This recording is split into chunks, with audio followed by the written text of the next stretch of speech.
The purpose of life is finding the largest burden that you can bear and bearing it. Jordan B. Peterson. There's a storm in you. You know it. You've felt it for years. It grows in silence. It hides behind your smile. But it's always there, waiting, watching, wearing you down. And you wonder, why does it never end? Why do I keep fighting myself? The purpose of life is finding the largest burden that you can bear and bearing it. Those words hit harder than most truths. Because you don't want to carry anything. You want peace, freedom, relief. But here's the paradox. Your relief lives on the other side of your responsibility. And you've been running from that.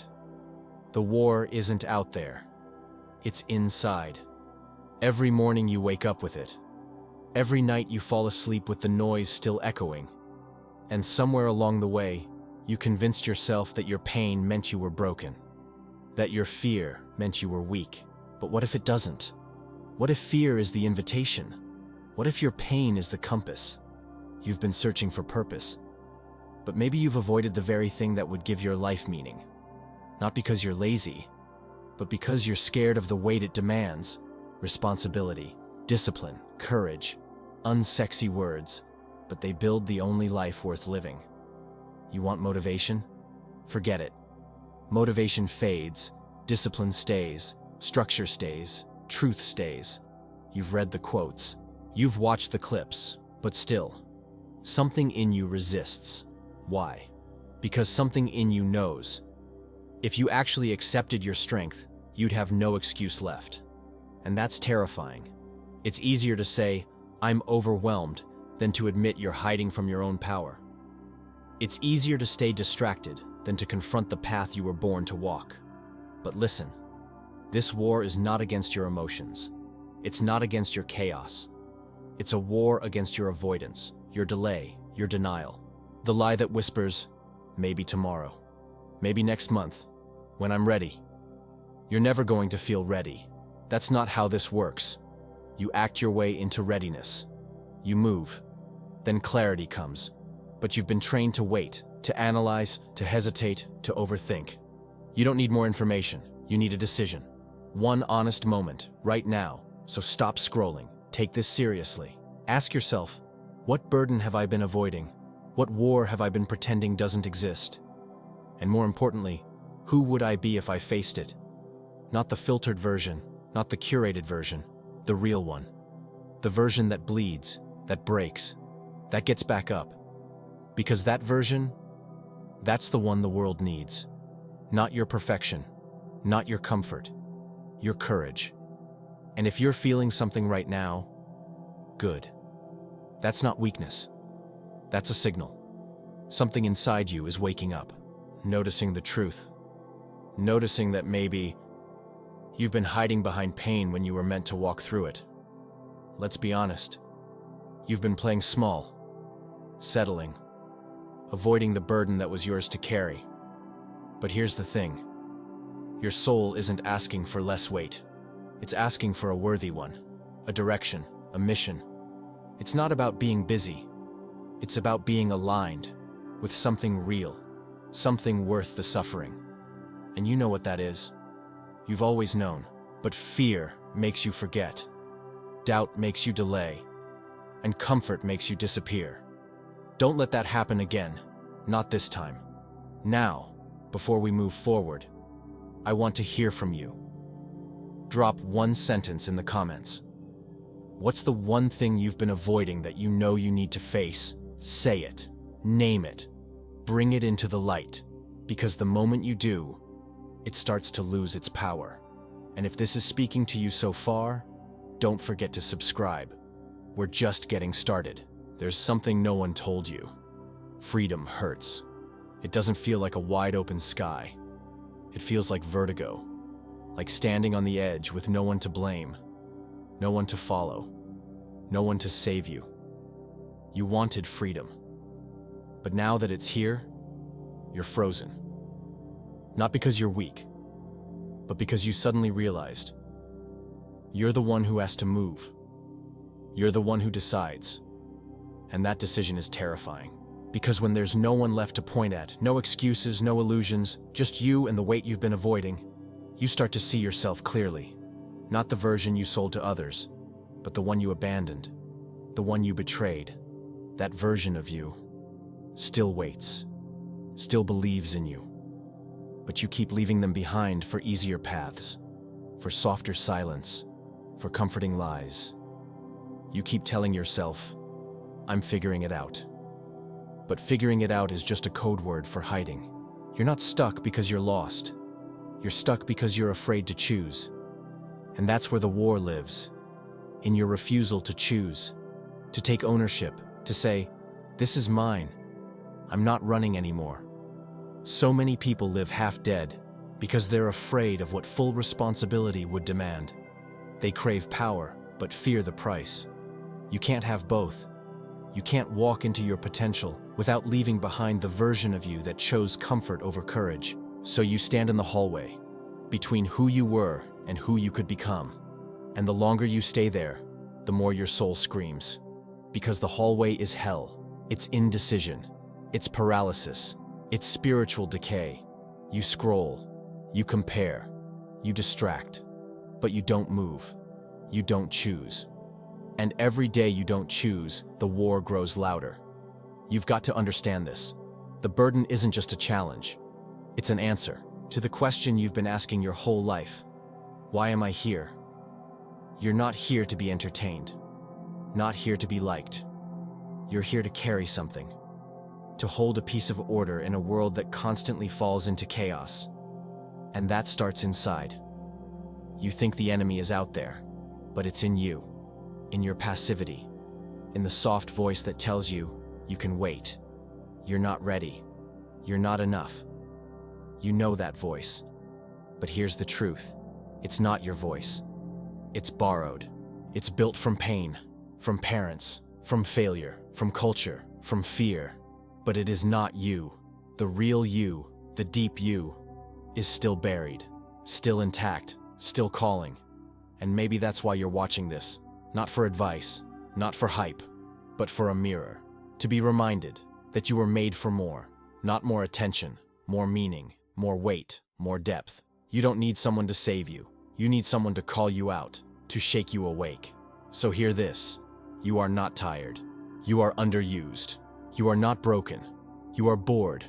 You are not lost. You are underled. And it's your job now to become the leader, the guide, the one who finally says, I'm done avoiding. I'm done shrinking. I'm done apologizing for wanting to be great. Not famous, not praised, great. As in, useful, grounded, focused, aligned.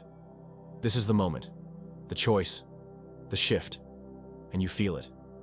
That quiet fire starting again, that flicker, that whisper. I'm not done yet. I was made for more. Don't let that fire go out. Not again. Because every time you ignore it, you drift further into someone you don't recognize. And every day you choose comfort, the price grows higher. The soul grows quieter.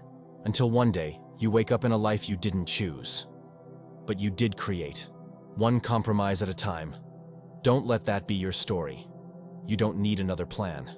You need a vow, a line in the sand, a decision that terrifies you. Because comfort has become your prison. You're not here for ease. You're here for weight, for responsibility, for something that's worth the pain. That's what Jordan Peterson meant. The purpose of life is finding the largest burden that you can bear and bearing it. He wasn't trying to be poetic. He was warning you, inviting you, to stop chasing comfort and start chasing strength. Because the war inside you won't be won with shortcuts. It won't surrender to a podcast, a quote, or a passing wave of inspiration. It demands action, daily confrontation, uncomfortable growth. It starts in the mirror. What do you see? Someone waiting for permission? Or someone willing to burn the old self to become someone new? Your wounds are not the problem. Your avoidance is. The pain isn't your enemy. It's your map. Every scar is a signpost. Every fear, a doorway. But you've been walking in circles, calling it growth, calling it progress, when really, You're just rehearsing pain avoidance in more sophisticated ways. Self-help books, courses, therapies, all useful, until they become your excuse for not acting. The war is not intellectual, it's spiritual, it's primal, it's in the marrow of your being, and it's not going away. You can't Netflix it away. You can't medicate it forever. You can't bury it under noise. It follows you, into your job, your relationships, your silence, until you face it. It owns you. You don't need motivation. You need confrontation. Face the gap between who you are and who you could be. Feel it. All of it. Let it sting. Let it break you open. Because on the other side of that is clarity, conviction, direction. You don't lack purpose. You've just numbed the call, buried it under performance, image, validation. But you can feel it now, can't you? That voice is back. That heat behind your ribs. That ache to do something that matters. So what will you do with it? Scroll past? Forget it again? Blame the world? Or finally decide, this is it. No more rehearsing survival. It's time to live. Time to lead. This world doesn't need more opinions. It needs people who are alive. People who are willing to carry what others dropped. Be that person. Not tomorrow. Now. And if this is striking something in you, if you've felt this war, if you've been quietly suffering in it, let it out. Say something in the comments. Not for algorithm, for you. To speak, to declare, I'm still here, and I'm not done. Because the war doesn't end by waiting. It ends when you rise. When you make the hard choice, the honest choice, the one that costs you. And only you can make it. No one's coming. No rescue team. No magic morning routine. Just you. Choosing the weight. Bearing it proudly. Not as a victim, as a warrior. Let others chase dopamine. You chase meaning. Let others numb. You feel. Let others hide. You stand, even shaking, even bleeding, even doubting. You. Still. Stand. Because deep down, you know. This is why you're alive. Not for applause, but for burden, for beauty, for battle, for becoming. And you're becoming right now. There's a reason this hurts. It's because you're not dead inside. Not yet. You still care. You still feel. That's your advantage. This world tried to sedate you. With comfort. With noise. With soft lies. But it failed. You're awake now. Or at least awakening. And there's no going back. You've seen the cost of delay. You've lived the pain of avoidance. Now you get to choose something better. Not easier. Better. And that better starts with a burden. Peterson called it a purpose, but not the kind you find on a retreat or in a vision board. This is a brutal, sacred kind of purpose. The kind you forge with scars, with tears, with choices that no one applauds. You don't get a medal for facing your fear, but you get something far more rare. You get your soul back. You stop running. You stop pretending. You stop performing for people who never saw you anyway. And you start building, one step, one burden, one bold move at a time. This is the great secret the world never told you. You're not broken. You're burdened. And that burden is holy. It was made for your hands, your voice, your back. Yes, it's heavy, but it's yours. And in carrying it, you become something no algorithm can manufacture. A real human being, tested, tried, transformed. So when you feel fear rising, good. That means you're close. When doubt screams louder, you're getting warmer. When your comfort zone starts to crack, you're finally alive. Don't back down now. Don't go numb again. You've come too far. You've seen what's possible. You've felt it in your chest. That ache for something more. That refusal to settle. This is your time. Your path. Your war. Not to destroy you, but to define you. So rise, even if your legs shake, even if your voice trembles. Stand in the weight of your truth. Stand in the gravity of your responsibility, and say it out loud. I choose to carry it. Let others escape. You endure. Let others drift. You decide. Let others hide. You rise. And if this message lit a fire in you, don't keep it to yourself. Leave your mark below, in the comments, in the world. Make it real. Make it matter. And if you haven't yet, subscribe. Not for numbers, for reminders, for fuel, for the fire you're building inside. Because we're not here to stay safe. We're here to carry the heaviest burden we can bear, and to become unbreakable in the process. And that journey starts with a single silent, sacred word: yes.